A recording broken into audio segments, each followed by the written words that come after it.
நம்ம இன்னைக்கு சம்மர் ஸ்பெஷலாக கோகோனட் ஐஸ்கிரீம் எப்படி செய்கிறதுன்னு பார்க்க போகிறோம். அடிக்கிற வெயிலுக்கு நல்ல சில்லுன்னு ஏதாவது சாப்பிடணும் போல் இருக்கும்ல, அப்போ நம்ம வீட்டிலேயே இது போல் ஐஸ்கிரீம் செஞ்சு சாப்பிட்லாம். இது செய்கிறதுக்கும் குறைவான பொருட்கள் தான் தேவைப்படும். பிகினர்ஸ் கூட ரொம்ப சுலபமாக பண்ணிட முடியும். இது பார்க்குறதுக்கு தேங்காய் போல் இருக்கிறதுனால நல்ல இன்ட்ரெஸ்டிங்கான ஒரு ரெசிபியாக இருக்கும். இது செஞ்சு கொடுக்கும்போது பார்க்குறதுக்கு தேங்காய் போலவே இருக்கும். ஐஸ்கிரீம்னு ரியலைஸ் பண்ணுறதுக்கே கொஞ்சம் நேரம் ஆகும். குட்டீஸ்லாம் நல்லா என்ஜாய் பண்ணி சாப்பிடுவாங்க. ஓகே, இப்போ வாங்க இந்த ரெசிபி எப்படி செய்கிறதுன்னு பார்க்கலாம். ஹாய் ஃப்ரெண்ட்ஸ், வணக்கம். என் பேர் Abhi. Welcome to Indian recipes Tamil. வீடியோக்குள்ளே போகிறதுக்கு முன்னாடி நம்ம சேனல் இந்தியன் ரெசிபீஸ் தமிழை சப்ஸ்கிரைப் பண்ணிக்கோங்க. கூடவே இருக்க பெல் சிம்லையும் கிளிக் பண்ணிக்கோங்க.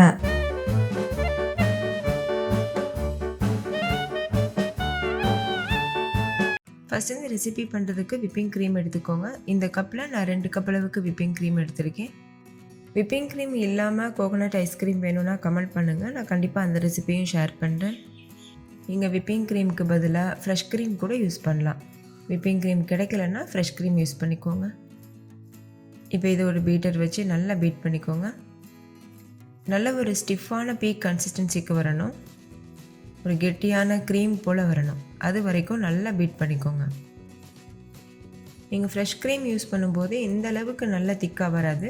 அதனால் கொஞ்சம் க்ரீமியான கன்சிஸ்டன்சி வர வரைக்கும் பீட் பண்ணால் போதும். இப்போ பார்த்தீங்கன்னா தெரியும், நல்லா திக்காகிருச்சு. ஸ்டார்டிங்கில் தண்ணியாக இருந்த மாதிரி இருந்ததில்ல, இந்த அளவுக்கு திக்காக இருக்கணும். இப்போ இது கூட எந்த கப்பில் விப்பிங் க்ரீம் எடுத்தோமோ அதே கப்பில் 1 கப் அளவுக்கு கெட்டியான தேங்காய் பால் சேர்த்துக்கோங்க. கூடவே 1/2 கப் அளவுக்கு கண்டன்ஸ் மில்க் சேர்த்துக்கோங்க. நீங்கள் எடுக்கிற விப்பிங் க்ரீமில் கொஞ்சம் ஸ்வீட் இருந்ததுன்னா 1/2 கப் சேர்த்தா போதும். இல்லை ஸ்வீட் இல்லாத மாதிரி இருந்ததுன்னா 1 கப் அளவுக்கு கண்டன்ஸ் மில்க் சேர்த்துக்கோங்க. நம்ம ஆரம்பத்தில் யூஸ் பண்ண கப் அளவு தான் கடைசி வரைக்கும் எல்லா பொருட்களும் நீங்கள் மெஷர் பண்ணுறதுக்கு யூஸ் பண்ணணும். இப்போ எல்லாத்தையும் சேர்த்து நல்லா கலந்துட்ட பிறகு 1/2 டீஸ்பூன் வெனிலா எசன்ஸும் சேர்த்து பீட்டர் வச்சு நல்லா பீட் பண்ணிக்கோங்க. இதோட கன்சிஸ்டன்சி பாருங்கள், இந்த அளவுக்கு இருக்கணும்.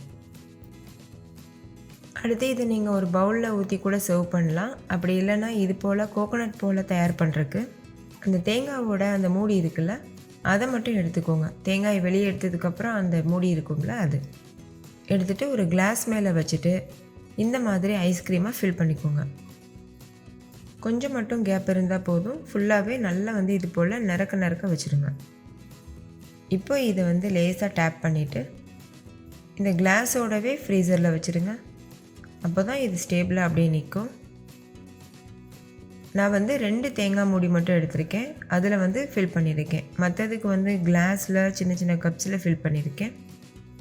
உங்களுக்கு தேங்காய் மூடியே நிறைய இருக்குன்னா எல்லா ஐஸ்கிரீமுமே தேங்காய் மூடி வச்சு செஞ்சுக்கோங்க. ஓகே, இப்போ இது ஃப்ரீசரில் ஒரு 8 மணி நேரம் வச்சுட்டு எடுத்துக்கலாம். இப்போ பாருங்கள், ஃப்ரீசரில் வச்சு எடுத்தாச்சு. இதை நீங்கள் இப்படியேவும் சர்வ் பண்ணலாம். ஆனால் பார்க்குறதுக்கு தேங்காய் போல் இருக்கிறதுக்காக நடுவில் இருக்க பகுதியை மட்டும் ஸ்கூப் பண்ணி எடுத்துக்கோங்க. நான் ஒரு சின்ன கரண்டி தான் யூஸ் பண்ணியிருக்கேன். இந்த மாதிரி பொறுமையாக ஸ்கூப் பண்ணிக்கோங்க.